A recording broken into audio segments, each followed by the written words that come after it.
Veg to make profit in share market, यानी कि share market में मुनाफा करने के तरीके।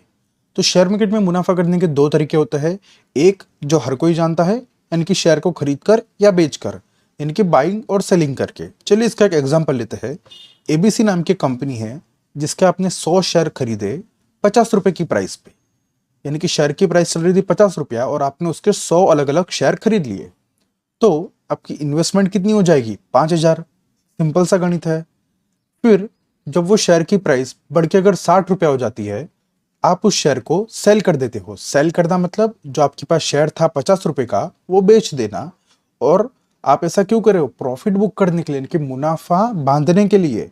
तो उसको प्रॉफिट बुकिंग भी कहा जाता है। और आप वो शेयर बेच दे रहे हो 60 रुपए में। तो आपने जो 5,000 रुपए का टोटल शेयर लिए थे, उसकी वैल्यू अब हो जाएगी 6,000। तो आपका प्रॉफिट कितना हो जाएगा? 50 रुपए की कीमत पे टोटल 5,000 का आपका इन्वेस्टमेंट था, और अगर वो शेयर की कीमत 60 रुपया हो जाती है और आप उसको बेच देते हो, तो आपकी इन्वेस्टमेंट की वैल्यू कितनी हो जाएगी? 6,000। यानी कि आपको प्रॉफिट हो रहा है 1,000 शेयर मार्केट में प्रॉफिट करने का। लेकिन दूसरा भी एक तरीका होता है जो ज्यादातर इन्वेस्टर्स इस्तेमाल करते हैं, वो है डिविडेंड। तो डिविडेंड का मतलब क्या होता है? Invest in dividend paying company, मतलब get rewarded from companies earning. चलिए अभी समझते हैं इसका मतलब क्या होता है। सो डिविडेंड मतलब कुछ ऐसी कंपनीज होती है जो उनकी कंपनी के शेयर होल्डर्स को, शेयर होल्डर का मतलब क्या होता है? अगर आपके पास किसी भी कंपनी का शेयर है तो आप उस कंपनी के शेयर होल्डर हो जाते हो, भागीदार हो जाते हो। तो कुछ ऐसी कंपनीज होती है जो अपनी कंपनी के जो शेयर होल्डर्स है उनको प्रोत्साहन देने के लिए जो भी कंपनी का प्रॉफिट हो रहा है उसमें से कुछ ना कुछ हिस्सा हर साल देती रहती है, जिसको कहा जाता है डिविडेंड। अब ये क्यों किया जाता है?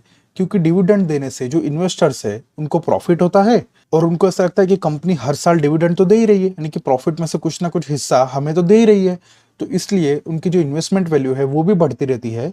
इस तरीके से वो उस कंपनी के शेयर को बेचते नहीं हैं और इन्वेस्टेड रहते हैं उस कंपनी के अंदर, यानी कि उस कंपनी के शेयर को बेचते नहीं हैं और कंपनी के भागीदार बने रहते हैं। तो ये एक तरीका होता है कंपनी का इन्वेस्टर्स को मुनाफा देने का। लेकिन हर एक कंपनी डिविडेंड नहीं देती है। डिविडेंड कुछ ऐसी कंपनी देती है जो ऑलरेडी प्रॉफिट में हो, और ऐसा जरूरी नहीं है कि हर एक प्रॉफिट में हुई कंपनी आपको डिविडेंड देगी।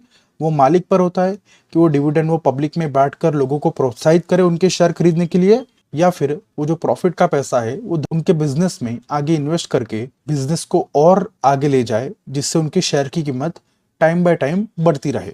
तो ये होते हैं दो अलग अलग तरीके शेयर मार्केट में मुनाफा करने के।